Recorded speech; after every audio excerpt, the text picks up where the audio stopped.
un punto de vista social, desde un punto de vista económico y desde un punto de vista de calidad democrática. Por lo tanto, efectivamente, se han de celebrar esos 40 años y, en su conjunto, nos hemos de sentir profundamente orgullosos por ese tránsito que hicimos de la dictadura a la democracia para convertirnos en esa democracia liberal occidental que en el corazón de todos los españoles que con su compromiso político, social y cívico ayudaron a consolidar con los valores de la transición la democracia española.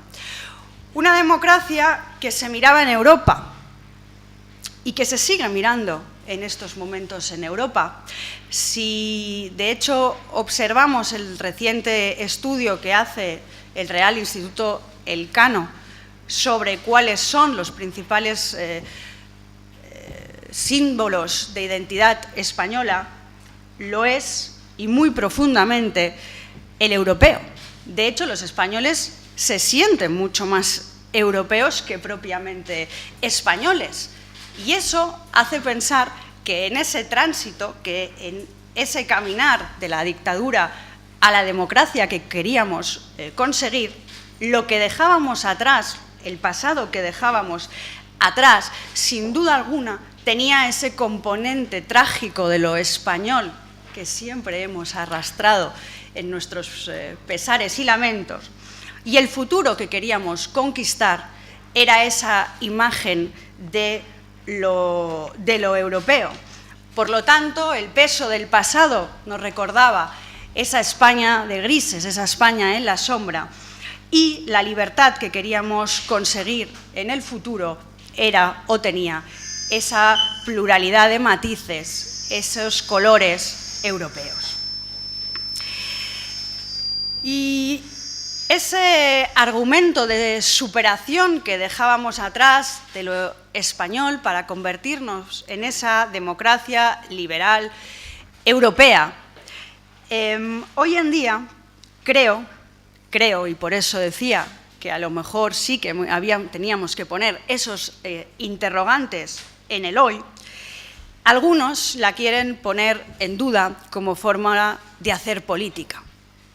Se cuestiona que ese tránsito, que ese caminar hacia la democracia fuera un éxito político y que los valores que nos llevaron a consolidarnos como nación fueran del todo pacíficos, sino que en lugar de haber transitado, aquello parece ser que fue un socavón entre lo que veníamos a lo que ellos aspiran a instalar, que es de nuevo la política de la contingencia, la política de los bandos, la política de la separación entre unos y otros. Esa ruptura de los consensos se ha instalado en la nueva política. No he hablado, por cierto, de nueva política como esa aspiración permanente de regeneración que ha de tener cualquier democracia y que, por lo tanto, se debe valorar actores que vayan a incorporarse de forma nueva a la política, no tan solo desde un punto de vista de personas, de individuos, sino de ideas y de proyectos, que esa es la verdadera regeneración necesaria en cualquier país, no la de individuos tan solo que se incorporen, sino la de los proyectos políticos, sino que es nueva política porque introduce en la agenda mediática, incluso en la agenda social, esa necesidad de tensión social permanente. Y hablo de nuevos actores políticos como el Partido de Podemos o también de la irrupción, que yo creo que va en paralelo, del nacionalismo convertido en separatismo. Y volvemos a la necesidad de que exista una política basada en resentimientos y en miedos. Porque ese resentimiento, esos miedos, justifican proyectos políticos. Proyectos políticos que no se basan en las construcciones de futuros compartidos, de uniones, de consensos, de concordia, sobre los que asentamos en la transición justamente nuestro proyecto común de convivencia, sino que buscan, en lugar de construirlos, destruirlos a base de esa agitación permanente del conflicto, poniendo en duda la generosidad integradora de nuestra democracia. Si niegan, por tanto, que vivamos en una democracia consolidada, es donde encuentran el argumento perfecto para decir que existen bandos, existen fronteras y existe el uno contra otros.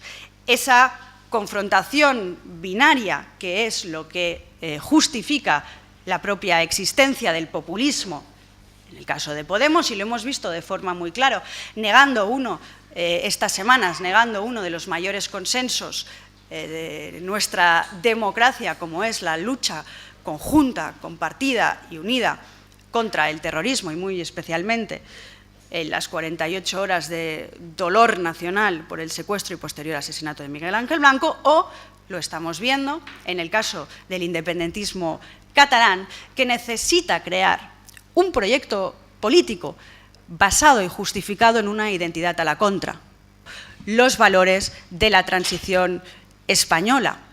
Es cierto que debe hacerse, porque la democracia es el perfeccionamiento continuo, miradas críticas de todo aquello que ha podido fallar a lo largo de nuestra historia reciente, pero nadie puede poner en duda que ha sido un éxito desde el punto de vista político y social, que nos ha consolidado, en primer lugar, como una democracia fuerte dentro de la Unión Europea y, por lo tanto, homologable desde el punto de vista de libertades y derechos. Ojo, lo que se pone en duda, por cierto, desde el Gobierno de la Generalitat de Cataluña, cuando dice que España no es una democracia, en que España los ciudadanos no disfrutan de derechos y libertades. Pero también lo que intentan poner en duda ese proyecto, ese movimiento político que es Podemos, que es el primero, que ya ni tan solo ha hecho lo que siempre se ha hecho por parte de la izquierda española, que es hacer una serie de argumento político a partir de la guerra civil de unos y otros, sino es que superar ya la guerra civil, sino negar absolutamente toda la transición española como proyecto o como episodio de éxito capaz de reconciliar esos unos y otros, capaz de poner en común cuáles eran las ideas, cuáles eran las aspiraciones compartidas que teníamos como país. Y yo creo, no sé cómo voy de tiempo, pero con esto acabo, que si la transición española supuso una etapa de pacificación político y social y una etapa de éxito desde el punto de vista económico y de bienestar social para el conjunto de la sociedad española, y así lo indican justamente esos indicadores, fue porque fuimos capaces de hacer política desde los consensos, desde las concordias y desde el diálogo, desde posiciones muchas veces diferentes, pero que tenían posibilidad de encontrar, de canalizar en nuestra democracia esos puntos de unión que nos hacían tener ambición por ese futuro compartido. Si negamos que somos capaces de que haya consenso, si negamos somos capaces de que haya diálogo y de que haya concordia, y nos basamos simplemente en la política de la agitación de los antagonistas, en la política de la necesidad de resentimientos de unos con los otros, estaremos destruyendo efectivamente el legado de los 40 años de la transición, pero, lo más importante, estaremos, yo creo, abocados a tener un futuro mucho menos próspero y mucho menos consolidado en los valores que fundamentan las democracias liberales homologables a nivel europeo. Pues.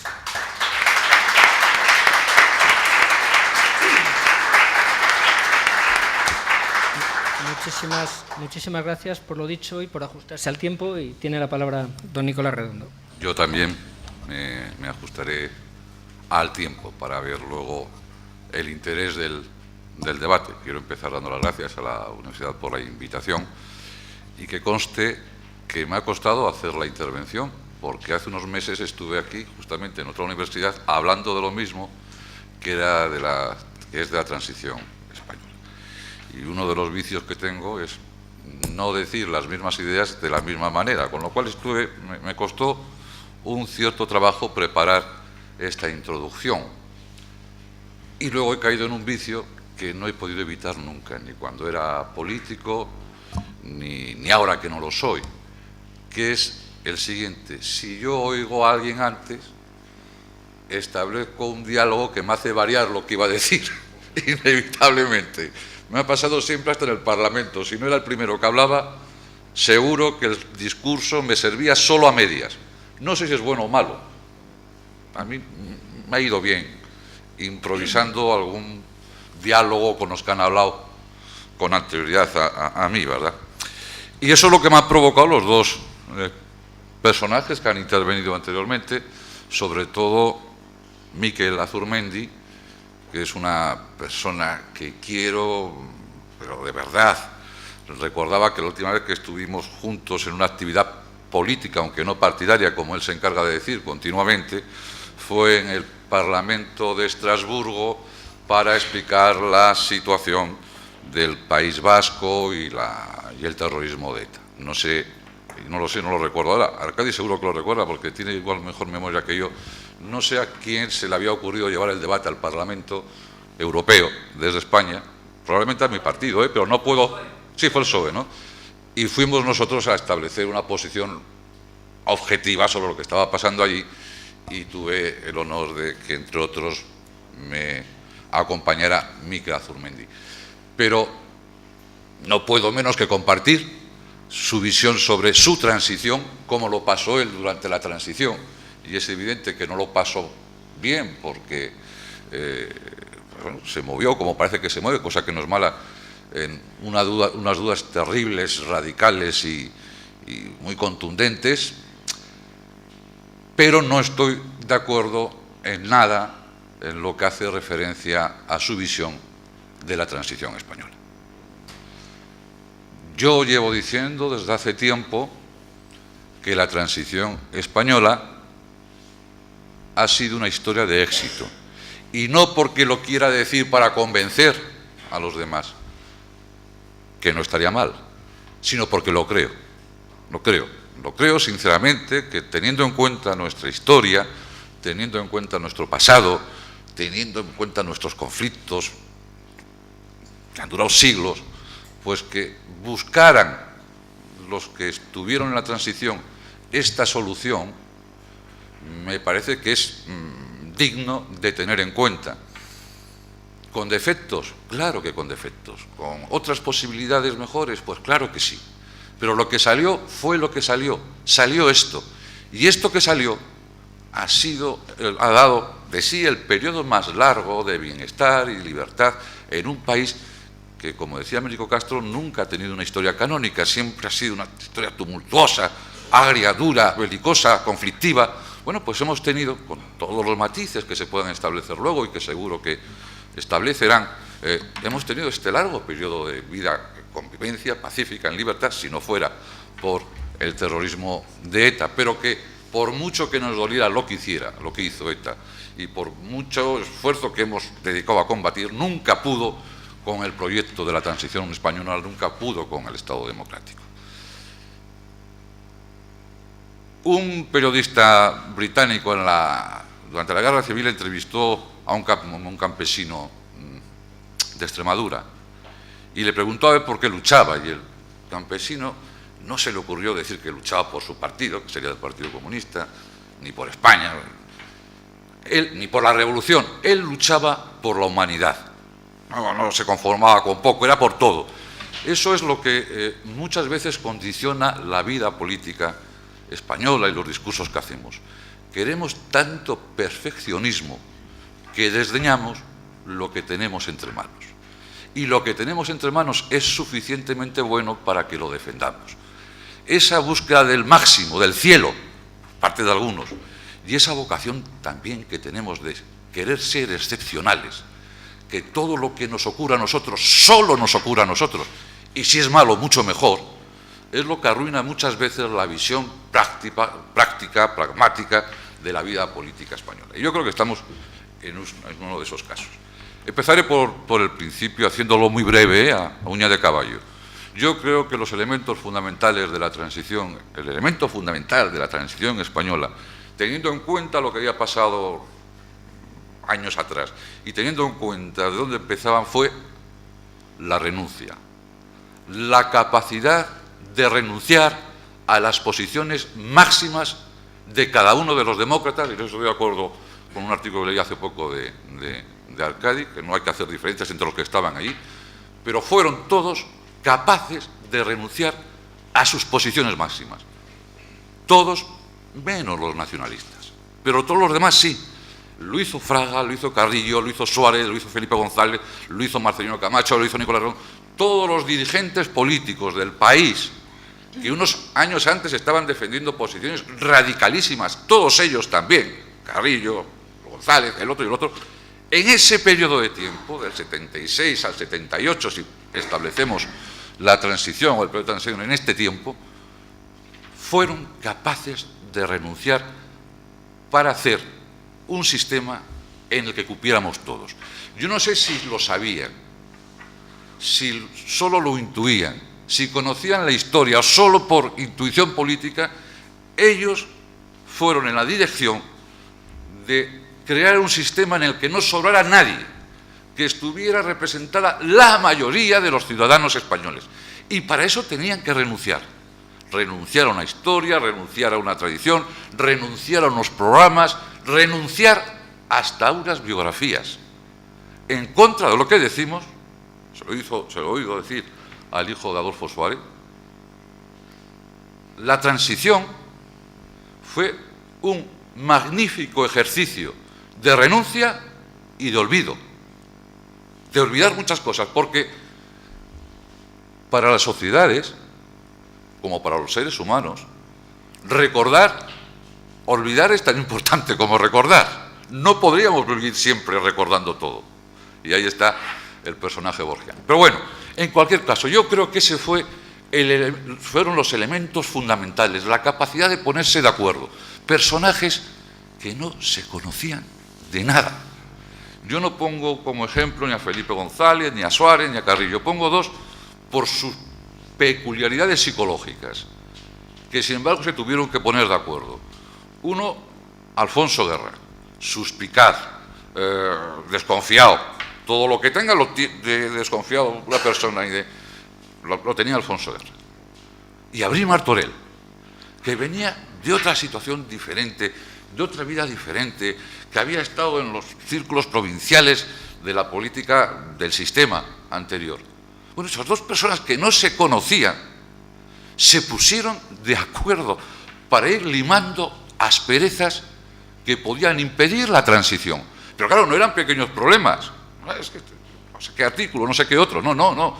Era república o monarquía, era la configuración del Estado territorialmente, etc. Eran elementos muy importantes en los que el convencimiento de que la otra parte iba a ser absolutamente leal con lo que se estaba pactando era imprescindible. Y eso lo hicieron. Por eso la transición, ese inicio, digo yo, que fue un gran ejercicio de renuncia de posiciones, de olvido de lo que se había hecho anteriormente y también de convertir al enemigo sencillamente en adversario. Que es verdad que podemos estar volviendo a la misma situación de convertir al adversario en enemigo, pero esos fueron las grandes adquisiciones los principios más básicos de la transición española. Y esto, en contra, por eso decía que ha sido una historia de éxito, en contra de los impugnadores que han aparecido, ha dado ese periodo largo de libertad y progreso al país, con todos los problemas que tenemos, porque una vez que solucionas uno te aparecen tres, aquí y en Lima, en cualquier otro sitio. Muchas veces nos agobiamos, tenemos estos problemas, bueno, otros países tienen unos problemas igualmente graves, aunque distintos. Estamos en una situación complicada, convulsa políticamente, y no somos un país excepcional. ¿Tenemos el problema de Cataluña? Claro que tenemos el problema de Cataluña. ¿Que tenemos que solucionar el problema de Cataluña? Claro que lo tenemos que solucionar. ¿Que hubiera sido bueno que no hubiera eso que llaman choque de trenes? Pues seguro que sí. Pero una vez que existe todo esto, pues habrá un conflicto, lo ganará el Estado, como ha ganado en otras ocasiones, y al día siguiente empezará la necesidad de hacer una determinada política también para Cataluña, y yo espero que pactada entre los partidos nacionales. Ahora nos agobia, porque lo tenemos ahí. Al día siguiente, cuando ganemos, pues lo que tendremos que hacer, que lo ganaremos sin ninguna duda, ese envite, ese pulso, pues tendremos que empezar a hacer política basada justamente en esos principios que yo recordaba y que inspiraron la transición. Este es un país muy raro. Yo sé que no vais a estar de acuerdo con lo que, algunos, con lo que voy a decir, pero lo pongo como ejemplo en relación con Cataluña. Este país cambia lo que funciona y no cambia lo que no funciona. El presidente Zapatero, cuando empezó a cambiar los estatutos de la autonomía, decían él y todos que los anteriores habían funcionado bien. Y coño, pues si han funcionado bien, deja que sigan funcionando, ¿no? Y es un país también que no reconoce sus propios éxitos. No los reconocemos. Los ponemos en duda continuamente. Miren, a ETA, lo pongo en relación, no lo relaciono con Cataluña, pongo un problema importante que tuvimos y en relación con el problema que tenemos ahora, ¿verdad? ETA siempre fue menos grande de lo que pensamos, y sobre todo de lo que pensaron aquellos que hablaban del empate infinito y que nos proponían a todos los demás una negociación con ellos para evitar los muertos. Siempre fue menos grande, siempre fue menos poderosa que el Estado, y al final sucedió lo que tenía que suceder, con mucho tiempo, con mucho dolor, con mucho sacrificio, y no lo digo de las personas más reconocidas, sino de los menos reconocidos. Pero sucedió lo que tenía que suceder, que derrotamos a ETA. ETA no es más que una banda terrorista, o era una banda terrorista, y el Estado ha derrotado a ETA. ¿Tenemos problemas después de la derrota de ETA? Muchos. ¿Más complicados igual que la lucha contra ETA? Probablemente. Pero a ETA la hemos derrotado. Era nada más que una banda terrorista. Y no fue conveniente que le hiciéramos grande antes, y no es conveniente ahora que queramos mantenerla viva, porque ETA está derrotada. ¿Tenemos un problema de discurso político? Lo tenemos en el País Vasco. ¿Tenemos que hacer el relato en el País Vasco de lo que pasó, de lo que sucedió y de democrático? Lo tenemos que hacer, pero lo tenemos que hacer después de haber ganado nosotros, el Estado de Derecho, los intelectuales, los periodistas, los dos grandes partidos, sobre todo el Partido Socialista y el Partido Popular, que estuvieron en primera fila.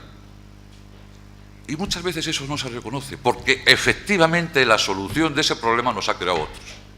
Tenemos a los resortes de unas instituciones, llega lo de Miguel Ángel Blanco y tenemos las reacciones que hemos visto, no solo de los de Sortu, sino de los de Podemos, que no tenemos tiempo, pero sería bueno que habláramos de esa relación que tiene entre unos y otros. Pero bueno, en cualquier caso, eso sucede, nos indigna, nos cabrea, reaccionamos, pero eso sucede porque hemos ganado la banda terrorista. Es más, oyéndole a Álvarez Tardío, al que ha intervenido anteriormente, lo ha mencionado tangencialmente, pero estoy convencido que esa conjunción que se dio entre los años 2004-2016, que luego antes se engarza con el 15M, los impugnadores de la izquierda, efectivamente tienen que ver las consecuencias de la crisis política, el debilitamiento de la legitimidad institucional del país, tienen que ver muchas cosas. Y también tiene que ver que derrotamos a la banda terrorista ETA. Que existiendo ETA no tendríamos probablemente Podemos como está, ni el problema de Cataluña. Y la derrota de ETA, con todas esas causas que no quiero mencionar, ayuda a que de repente aparezcan problemas que estaban y que aprovechen una cierta liberación para plantearlos de la forma que los han planteado. Pero como digo, tenemos esta clase de problemas, otros países tienen otros problemas tan profundos y tan graves como nuestros, aunque sean distintos. Bueno, Gran Bretaña no está mal de problemas. Francia, por su sistema, soluciona un problema, pero tiene una parte de su sociedad que ha votado a Le Pen con toda tranquilidad del mundo. No hablemos de Estados Unidos.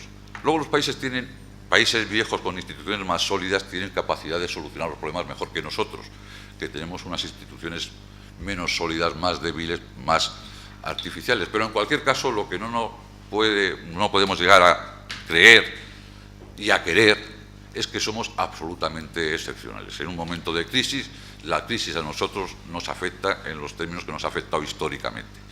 Hemos tenido un problema que lo hemos solucionado, aunque nos hayan creado otro gravísimo de años y dolorosísimo, y el otro, el que se nos ha planteado ahora en Cataluña, también lo solucionaremos. Porque lo que se creó en el 77 y en el 78, aunque no parezca, y aunque no les parezca a ellos, a los impugnadores, es suficientemente fuerte para ganar esos órdagos que vienen desde un lado y otro. Muchas gracias.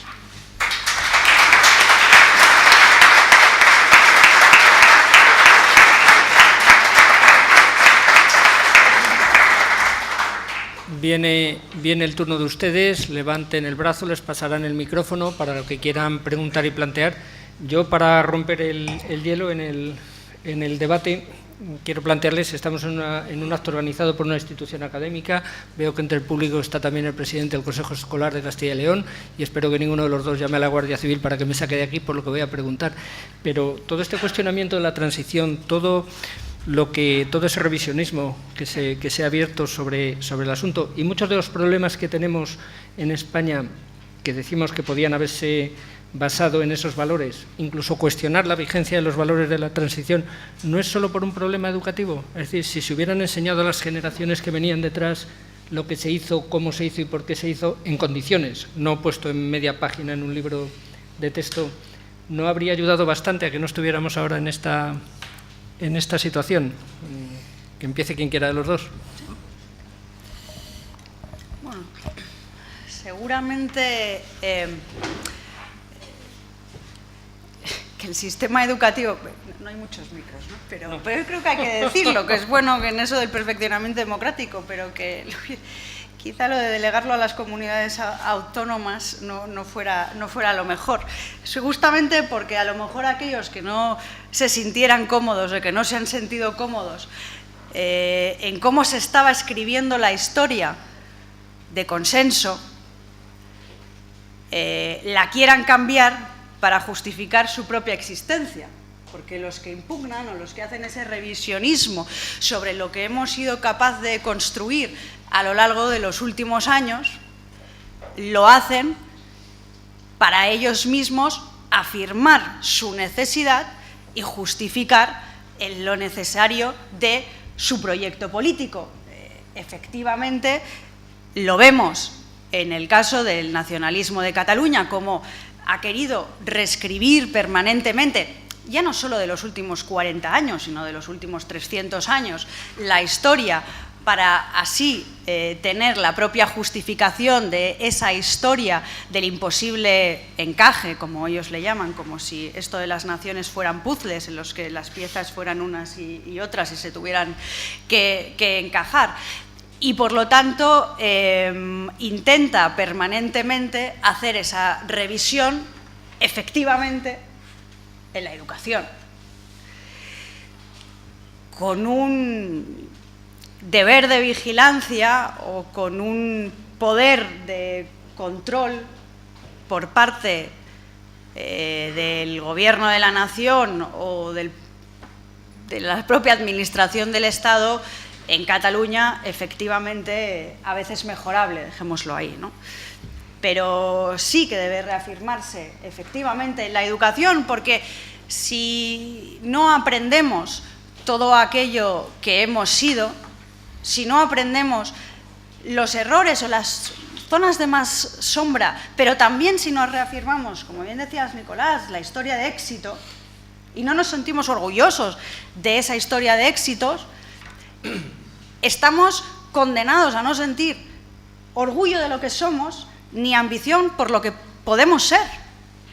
Y esa es la gravedad en el que en un momento en el que vienen algunos a crear un escenario político llevado por la pasión, no por la racionalidad, sean capaces de borrar de un plumazo todo eso que tanto costó, con renuncias, como bien has dicho, con capacidad de olvido o de perdón y con lealtad por las partes. Lo que hay ahora es una deslealtad desde un punto de vista del relato de nuestra democracia, al querer impugnarlo para justificar que hemos de cambiarlo, como si las historias de las naciones debiesen cambiar permanentemente cada 40 años, y lo que hay también es la voluntad de reescribirlo para que hayan unos perdedores de esa transición,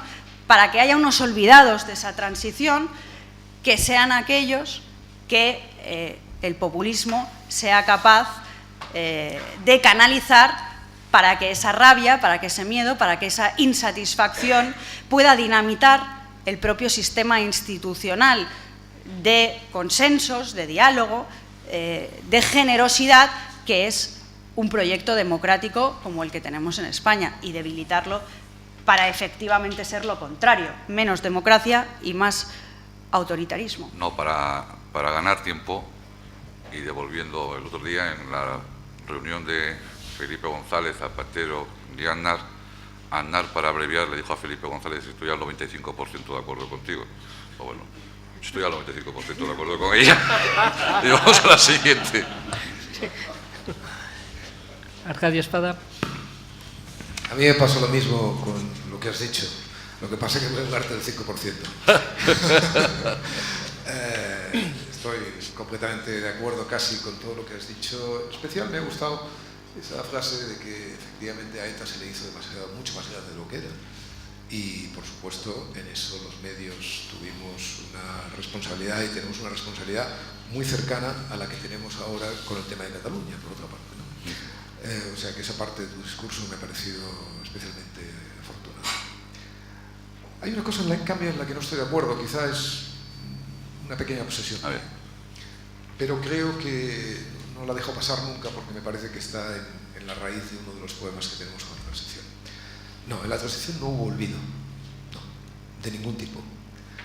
En la transición hubo la más vieja y precisa aplicación de la sentencia manoseada, hazañista, de la paz, la piedad y el perdón. En la transición todo el mundo sabía quién era todo el mundo.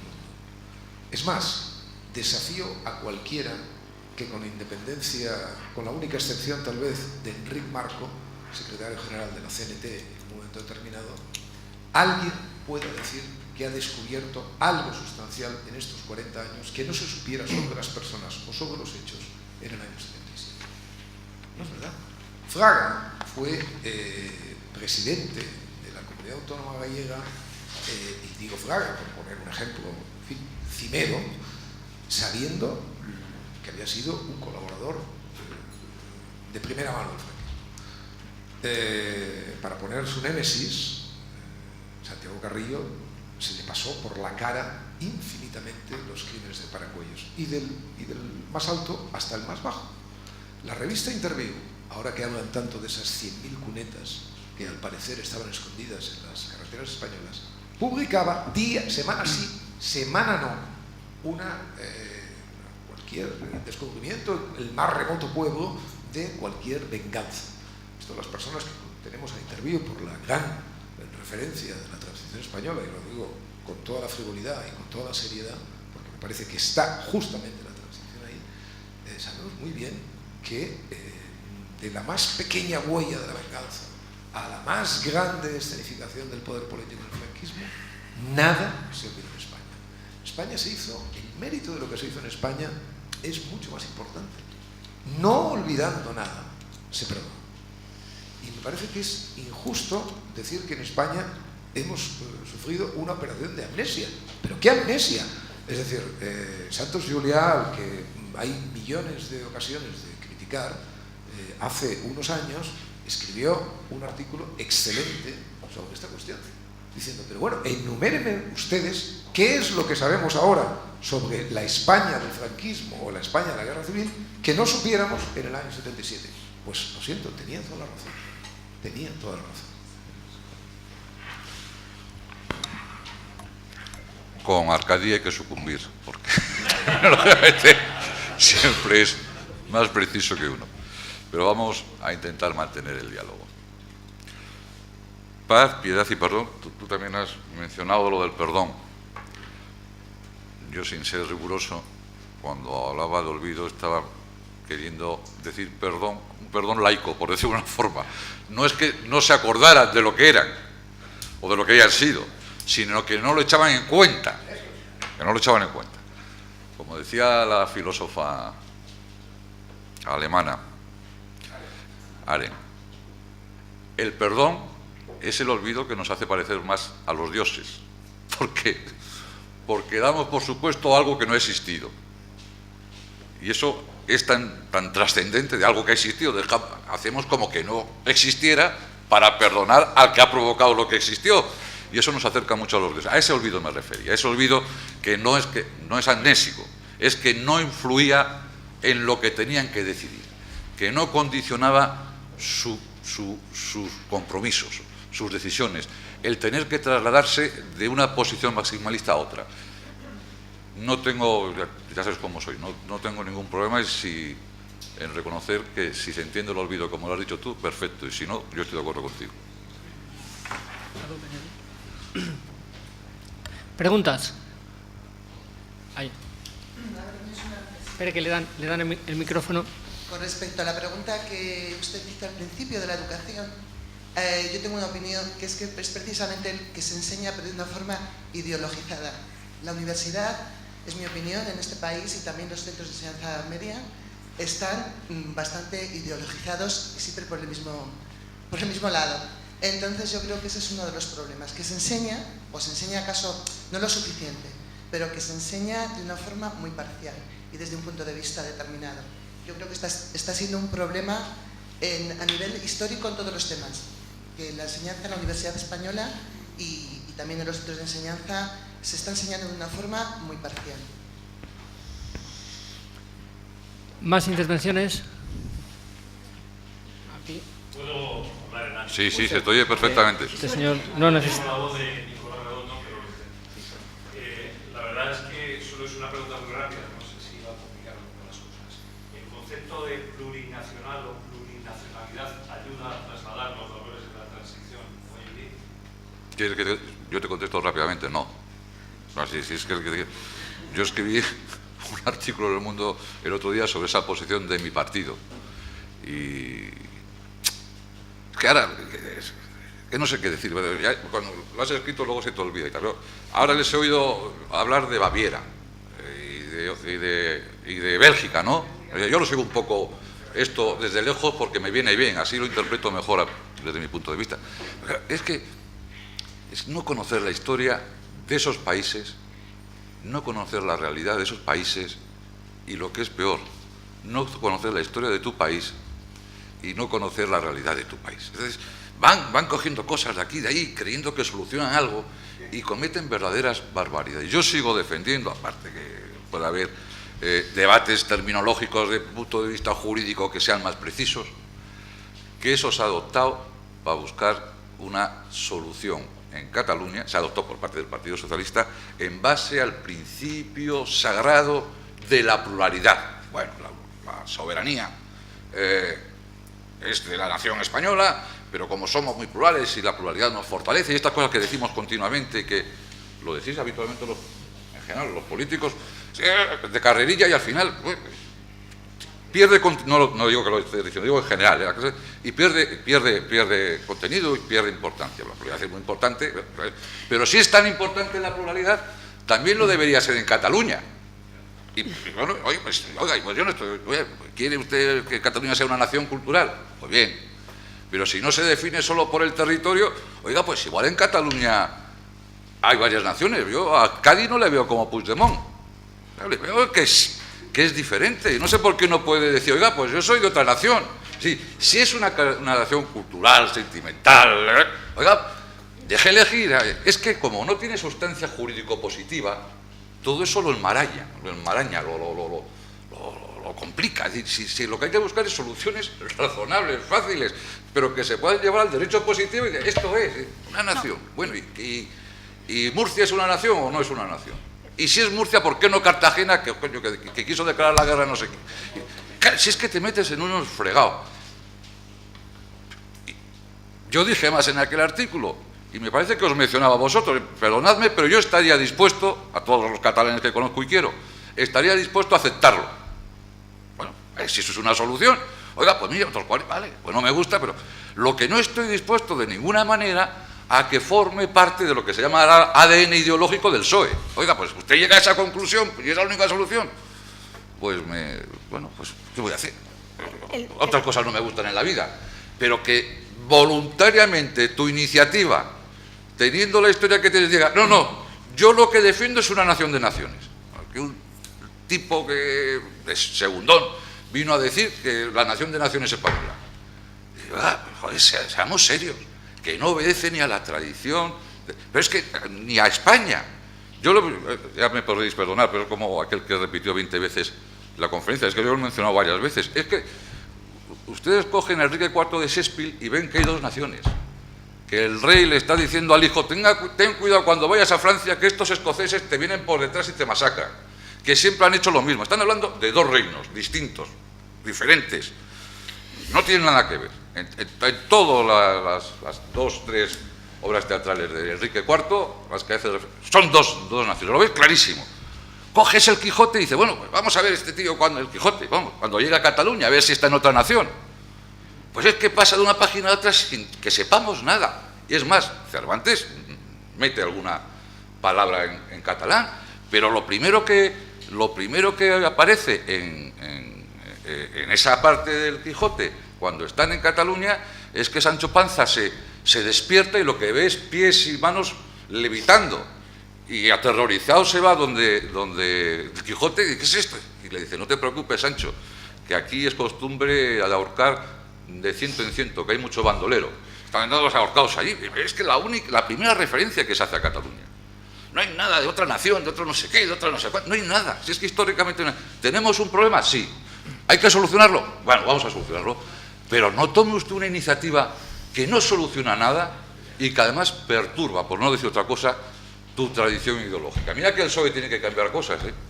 Coño, pero no empieces por esta y no empieces en esta dirección, ¿no? No sé si te he contestado. Vale. El principal problema a esta propuesta es que para mí ignora que el independentismo catalán jamás reconocerá a la nación española, porque la niega como identidad y como pertenencia, y no tan solo eso, es que ha construido en los últimos años un relato de que esa nación es absolutamente perjudicial para los catalanes. Y lo ha hecho porque era su fórmula de existir y justificar una forma de hacer gobierno a base del victimismo, de que todos los problemas que tienen el conjunto de los ciudadanos, piensen como piensen, sientan lo que sienten, se identifiquen con lo que se identifican, es España. Y eso ha sucedido en parte también porque del otro lado, en la existencia de donde tenía que haber habido un relato muchísimo más fuerte y muchísimo más sólido de lo que es la nación española o el gobierno de España también para los catalanes, es cierto que se ha desocupado ese espacio y se ha permitido que lo que no se ocupaba se utilizase para tergiversar la historia y el proyecto común de España. Y esos catalanes, no ya ese 15% que seguramente ha existido, exista y existirá siempre sentimental de independentismo, sino esa subida al 45%, digamos, 40-45% yo estimo que pueda existir actualmente de independentismo, no es de una cuestión sentimental de querer pertenecer a una nación, es una cuestión de que en los últimos años, por muchos factores, la existencia de esa rabia, la existencia de esa frustración, ha tenido como enemigo común España. Y los catalanes se pensaban que todos sus problemas se solucionaban mediante la identificación solo de ser catalán y de odiar todo lo que suponía ser español. Entonces, a mí no me parece que inventarnos un torniquete que es la España plurinacional sane la herida. Para sanar la herida hay que construir un proyecto, no construirlo, que ya lo tenemos, hay que fortalecer el relato político de lo que es la convivencia, de lo que son los lazos compartidos, y es esa reconducción de los afectos a ese, insisto, 45% que en los últimos años ha podido pensar que la nación española era su contrario, su antagonista, a lo que decíamos antes, en lugar de pensar que la nación española es un proyecto de generosidad, no ya de pluralismos, pero sí de posibilidades de identificaciones con matices y diferencias, pero de convivencia.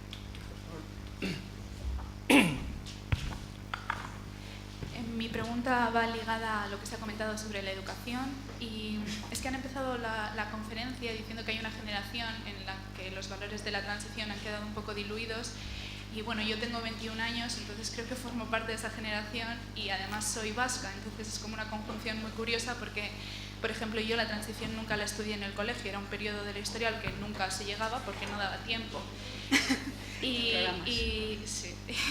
Y además, por mi edad también he vivido ETA, pero he vivido ETA muy pequeña y probablemente no el peor periodo de ETA.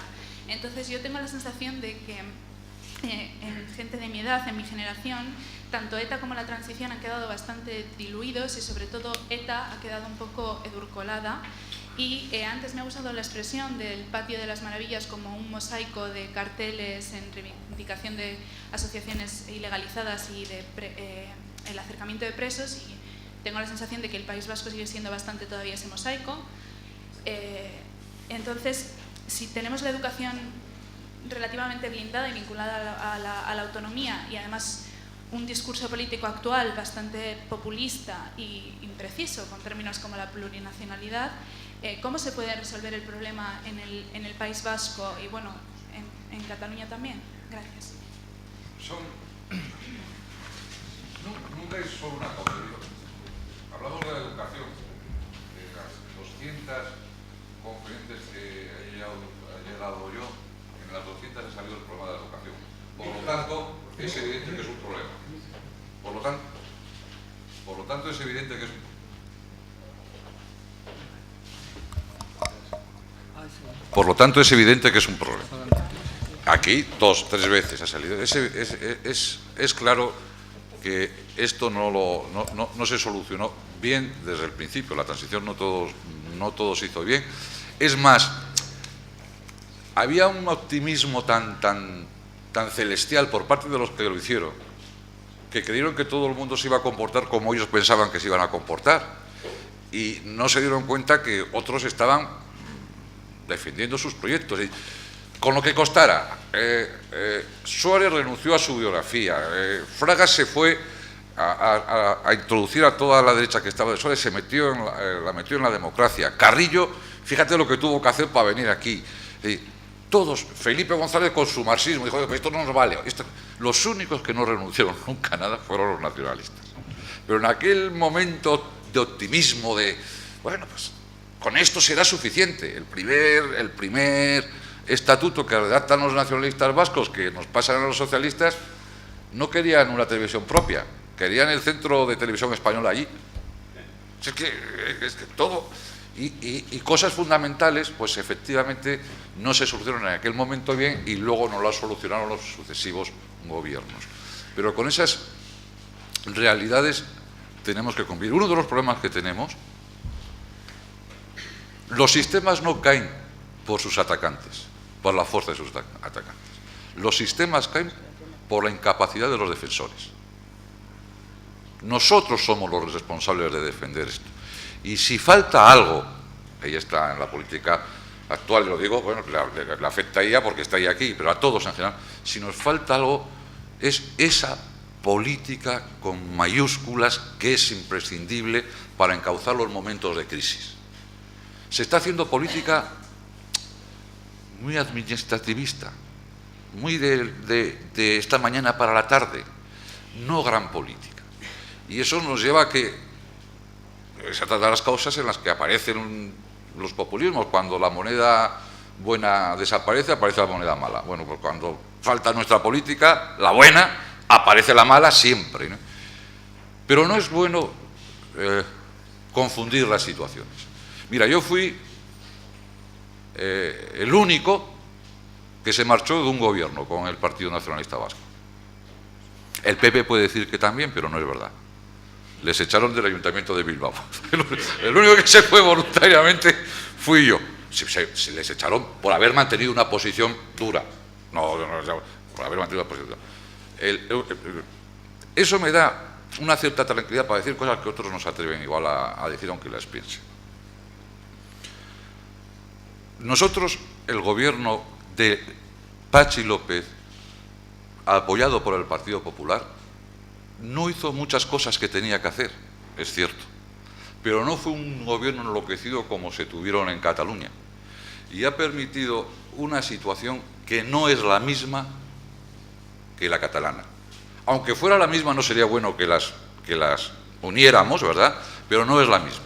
Ahí tenemos otra clase de problemas, pero ahí hay una estabilidad institucional, hay unos acuerdos PNV, PS, PP, eso va tirando. Con agobio para muchos, pues fíjate cómo ha hablado Miquel Azurmendi, pues seguro que sí. Y los que han luchado tanto, y los que han sufrido tanto, y los que les ha costado tanto decir lo que era obvio, pues no están plenamente a gusto, claro que no. Pero esa situación no provoca un peligro hoy para lo que llamamos la España constitucional, no lo provoca.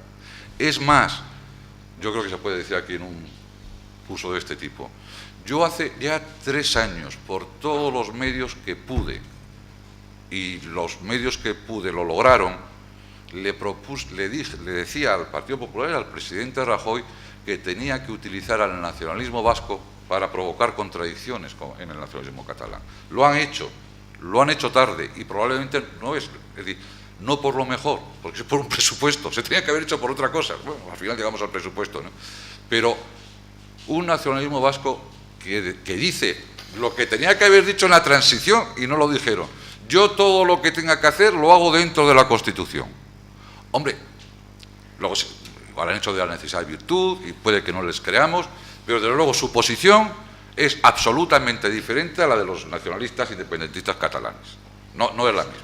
Entonces, las soluciones tienen que ser distintas. Hoy en el País Vasco, yo soy más amigo, estas son las acontecidas que tiene uno, de Alfonso Alonso que de Idoia Mendia, tengo más relación por lo que fuere. Y a los dos, cuando tengo, sin embargo, oportunidad, se lo digo. Es decir, hay que hacer una alternativa, cada uno la vuestra, alternativas políticas poseta. No podemos seguir enredados en lo que ha pasado hace poco. No digo que no se recuerde, que no se reivindique. No estoy diciendo eso, porque al final la gente no entiende lo que dices, ¿no? Eso pasa mucho en la radio, que dices una cosa y te entienden la contraria. No estoy diciendo que no nos enredemos y que hagan una alternativa política sabiendo esas circunstancias que decía antes en relación con la banda terrorista. Ahora lo que nos queda es ganar. Termino con ello. Decía Fernando Savater, antes nos mataban y ahora nos mienten. Salió ahí indignado cuando la entrega de las armas. Bueno, mira, yo prefiero que me mientan a que me maten. Primero. Segundo, como soy suficientemente inteligente, ya sabré si es mentira o no. Pero me maten no lo puedo evitar. Lo otro sí lo puedo evitar. Lo que está pasando allí es distinto. Lo que está pasando en Cataluña es más grave y no tiene solución, porque lo he dicho antes, pero la situación en la que estamos en Cataluña, a mi juicio, también es por la falta de esa política que yo llamo con mayúsculas, lo digo para que nos entendamos, para no decir la nueva política, esa política con mayúsculas que ha faltado durante mucho tiempo en España. Última pregunta, porque los jugos gástricos... Yo me he alargado y ya no hablo, pasará todo para la hacer exceso. Muy breve. Primero dar las gracias, lógicamente, a la Universidad Miguel de Cervantes y especialmente a su director, Miguel Ángel Quintana, porque yo creo que estas jornadas lo que valen sobre todo es para abrir los ojos a mucha gente que todavía no ha vivido, digamos, esa transición y que, de alguna forma, ahora, después de tantos años, sirve para rememorar si aquella transición fue buena, mala o regular. En segundo lugar, sí que me gustaría trasladar una pregunta a los dos ponentes de la mesa, en el sentido de que una es política activa, Andrea, y el otro ha sido un gran político en el País Vasco. Bueno, grande no, porque me echaron, o sea que tampoco vamos a... Lo sigue siendo. ¿Creéis desde vuestro punto de vista que en Cataluña en estos momentos se necesita una mesa de diálogo, especialmente de los 3 partidos constitucionalistas, de forma que en lo posible se pudiese poner encima de la mesa una alternativa seria, fiable y razonable para el resto del país, de forma que los 3 partidos constitucionalistas, repito, PP, PSOE y Ciudadanos, pongan definitivamente una propuesta razonable que todo el mundo comprende, que entienda que es una alternativa a lo que están protagonizando en estos momentos los nacionalistas? Gracias. No tan solo es necesario, es que yo diría que ya se ha propuesto y ya existe desde un punto de vista de que hay acuerdos entre esas formaciones políticas, y en realidad es de agradecer que sobre esta cuestión el nuevo secretario general del Partido Socialista, en la última reunión que tuvo con el presidente del Gobierno, le mostrara su apoyo. Es cierto que en declaraciones posteriores, como decía, intenta poner parches o torniquetes para intentar parecer diferente, pero en la esencia yo creo que ahí esos 2 grandes partidos vamos a estar unidos en esa defensa, efectivamente, de la democracia y del Estado de Derecho. Pero insisto, lo importante, porque la negociación o el diálogo con el delirio de Generalitat o el delirio de Govern en estos momentos es impracticable. No deseable, impracticable en las circunstancias actuales. El esfuerzo mayoritario que debemos hacer es para tener ese relato y esa presencia en Cataluña que permita que aquellos catalanes que no forman parte de ese independentismo de raíz o sentimental existente tradicionalmente en Cataluña, sino que han podido pensar en los últimos años que la mejor opción para su bienestar personal era tener esa identidad en la contra e independizarse a lo desconocido, seamos capaces de volver a conectarles o que tengan como alternativa partidos que no sean nacionalistas y que entiendan que el nacionalismo efectivamente es la barrera o la frontera más cruel que puede imponerse en una sociedad, y más aún dentro del espacio de la Unión Europea actualmente. Y por lo tanto ahí los esfuerzos no tan solo es en frenar esa contingencia, ese primer embiste que tenemos en esos momentos declarado por parte del Gobierno de la Generalitat, sino en persistir, porque si no lo hacemos nosotros, efectivamente no lo va a hacer el Gobierno de la Generalitat, en la pertenencia y en los lazos y en los vínculos y en los afectos y en las posibilidades de tener identidades plurales y compartidas de todos los individuos. Y yo creo que ahí es importante, efectivamente, que estemos esos partidos. Señor Redondo, para terminar ya. Estoy de acuerdo. Al 95%. Voy a decir lo del 95%. Yo creo que sería fundamental. El otro día parece que fue bien la reunión de Sánchez con Rajoy. Pero la verdad es que sería facilísimo también ponerse de acuerdo en los tiempos. Es decir, no hay que discutir nada hasta después del 1 de octubre. Lo que sucede, luego cada uno tiene su posición. Los diferentes partidos abarcan un ámbito social más amplio y eso no está mal. Yo no sería partidario de plataformas y cosas de las conjuntas, no, porque eso restringe mucho las posibilidades. Pero sí sería partidario y estaría de acuerdo. Y voy a decir más, no creo que le vendría mal al Partido Socialista Obrero Español acuerdos de este tipo. Es decir, mire usted, no hay ninguna duda que vamos a estar en contra del referéndum y durante todo este tiempo no voy a hablar ni de Baviera, ni del otro, simplemente estoy en contra. Y luego, el día 2, hablamos. Y eso también hacerlo en Cataluña con Ciudadanos, con cuando hablo de PP, PSOE y Ciudadanos también en lo que valga, ¿no? Yo creo que eso sería importante, en esos términos, yo creo que cuando lo del referéndum escocés hubo una declaración sencillísima, simple, de 3 o 4 líneas de los 2 partidos diciendo que estaban en una posición determinada y nada más. Luego, cada uno por su lado fue defendiendo sus posiciones. En Escocia, pues echó más carne al asador el Partido Laborista, porque en aquel momento tenía mucha importancia el Partido Laborista. Pues hasta aquí esta mesa de lujo para un curso de verano que está siendo de lujo. Gracias, señor Redondo, gracias, señora Levy, por sus aportaciones.